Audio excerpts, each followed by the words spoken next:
bán này hai bom phong chết chuẩn và cho nên là lành về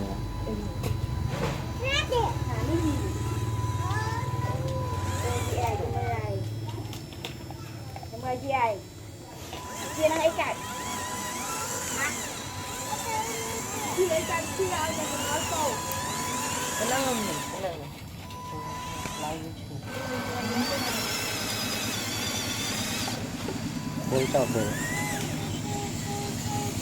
vậy lên mà chụp cái này mà chụp cái này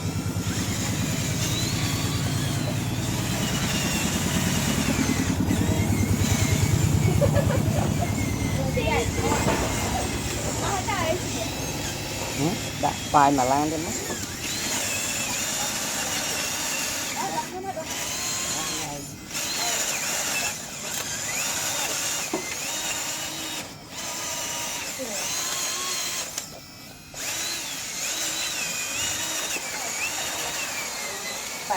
bao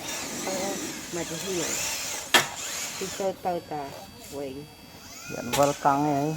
ở cái lưng sao năng mà đặt vợ con ăn rất vui cái tuổi đại của bụng bụng